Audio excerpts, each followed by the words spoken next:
दौरा किया, लेकिन जो एम था दौरे को उसको पूरा नहीं कर पाया। मणिशंकर अय्यर ने क्रिटिसाइज करा है सरकार के ऑपरेशन सिंदूर को लेकर किए गए इन दौरों का। उन्होंने कहा किसी ने भी पाकिस्तान को जिम्मेदार नहीं ठहराया पहलगाम आतंकी हमले को लेकर, ना ही जो सांसद गए थे उन्होंने पाकिस्तान को समझा। देखिए, जो यहाँ से भेजे गए हिंदुस्तान से जो हमारे माननीय सांसद लोग, जो टीम गई, उसमें होना चाहिए था कि सर्वदलीय बैठक करते और सर्वदलीय बैठक करने के बाद दलों से नाम मांगते कि आपकी पार्टी से हम चाहते हैं इतने लोग, इतने सांसद, आपकी पार्टी से इतने सांसद।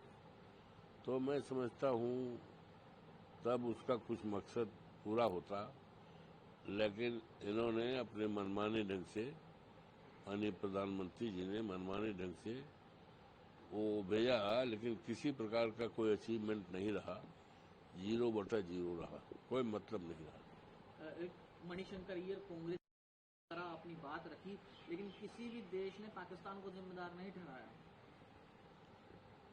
अब देखिए, आप तो हर चीज समझ रहे हैं ना। देश की महान जनता क्या जानना चाहती थी, और पूरा देश एक साथ हो गया था, सारा विपक्ष एक साथ हो गया था, लेकिन आज तक तमाम सवाल अनुत्तरित हैं। देख रहे हैं आप, लोकसभा में सदन की कार्रवाई 4-5 दिन तक आस्थगित रही, लेकिन सरकार की तरफ से कोई, तमाम ऐसे सवालात हैं जो अनुत्तरित हैं। और जो आपका ये कहना कि पाकिस्तान को किसी ने जिम्मेदार नहीं ठहराया, तो ये तो सीधी सीधी बात सरकार की तरफ से आना चाहिए था ना, कि पाकिस्तान के किस ठिकाने पर आतंकवादी ट्रेनिंग ले रहे हैं, कितने उन ठिकानों को हमने ध्वस्त किया और पाकिस्तान को कितना हमने सबक सिखाया, ये कोई बातें तो आई नहीं। तो आप सांसदों से क्या उम्मीद करेंगे भाई, जब सरकार की इतनी बड़ी खुफिया है, हर चीज है, सेना है, और देश उनके साथ एक राय, एकजुट होकर एक मन बना करके उनके कदमों से चला, तो ये खुद नहीं कुछ। अवधेश जी, एक खुद उड़ीसा के मुख्यमंत्री ने सोशल मीडिया पर पोस्ट कर जानकारी दी कि बेहद दुखद खबर है कि बच्ची की जान चली गई है, हम उसकी जान नहीं बचा पाए। ये भारतीय जनता पार्टी की सरकार, डबल इंजन की सरकार जब से सत्तारूढ़ हुई है, लगातार बेटियों के साथ, बहनों के साथ लगातार जुर्म अत्याचार हो रहा है, जिसका कारण तमाम बेटियां कहीं अपने को आत्महत्या कर लेती हैं, कहीं कुछ कर लेती हैं। तो ये तो उड़ीसा की घटना दर्दनाक है, लोमहर्षक है। अभी 15 साल की बेटी थी और उसने वो दुनिया से चली गई, तो ये दर्दनाक घटना है, दुखद घटना है, और उसके परिवारजनों को इस दुख की घड़ी को सहन करने की ईश्वर शक्ति दे।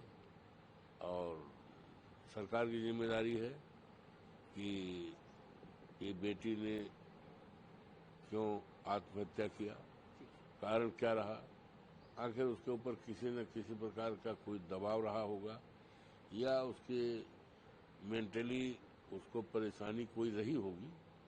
तो ये भी होना चाहिए सरकार को कि इस तरह की घटनाएं न हो, इस पर कड़ाई से रोक होनी चाहिए।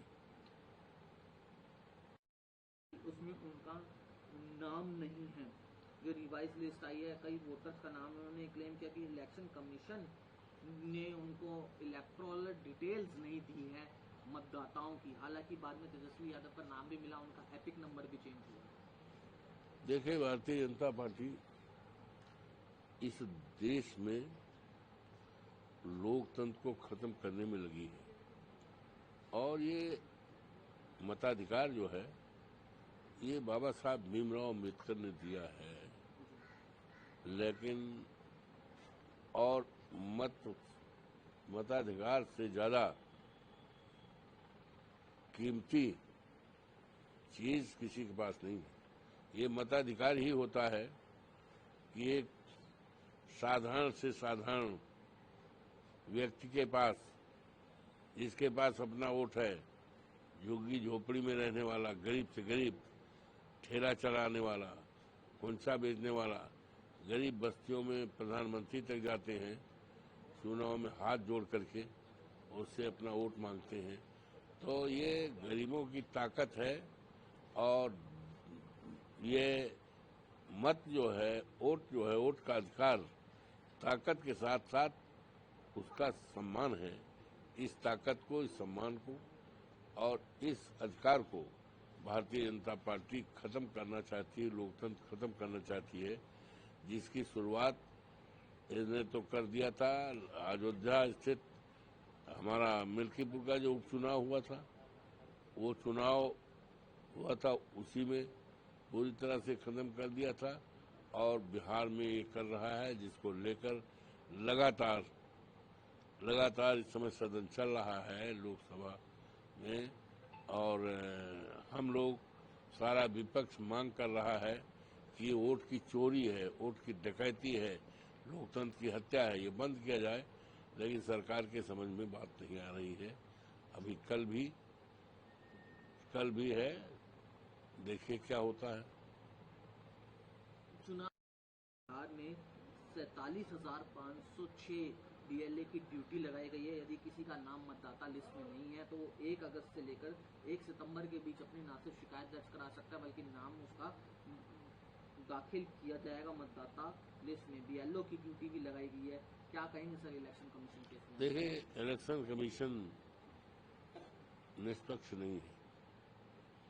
ये लोकतंत्र के लिए खतरे की घंटी है और आपने ये भी देखा होगा कि ये लोकसभा, विधानसभा, मिल्कीपुर का जब चुनाव हो रहा था, तमाम गड़बड़ियों की शिकायत चुनाव आयोग से की गई, लेकिन अनसुनी कर दिया। तो हमारे नेता माननीय अखिलेश जी ने तो यहाँ तक कह दिया था कि चुनाव आयोग मर गया है ना। तो उसका रवैया अच्छा नहीं है, वो सरकार के दबाव में काम कर रहा है। आखिरी सवाल सर, सांसद साध्वी प्रज्ञा का सर बयान सामने है। उन्होंने कहा है कि जब उन्हें गिरफ्तार किया तो उन्हें फोर्स करके टॉर्चर किया गया और कहा गया कि वो प्रधानमंत्री नरेंद्र मोदी और उत्तर प्रदेश के मुख्यमंत्री योगी आदित्यनाथ के साथ आरएसएस चीफ मोहन भागवत का नाम इन बम धमाकों के हादसे में ले। मुझसे ये सब लिख कर देने के लिए किया गया और मुझे लगातार ना सिर्फ पूरी तरह टॉर्चर किया गया, फोर्स भी किया गया और ये भी कहा गया अगर आप नाम लिख कर नहीं देंगे तो आपको मारा पीटा जाएगा और ज़्यादा टॉर्चर किया। हम इस पर विश्वास नहीं करते। कोर्ट का जो निर्णय हुआ है, देखिए मैं तो वकील भी रहा हूँ, कोर्ट का जो निर्णय होता है तमाम तथ्यों पर देखा जाता है, एविडेंस, सर्कमस्टांसेस, और तब न्यायालय अपना निर्णय देता है। तो उनको सबको रिहा कर दिया गया है, बरी कर दिया गया।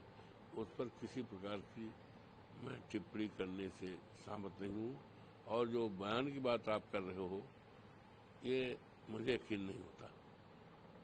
जिस तरह उन्होंने ये बात कहा है कि मोदी का नाम और मुख्यमंत्री उत्तर प्रदेश का नाम ये घसीटा जाए, ये बात मुझे समझ नहीं आती।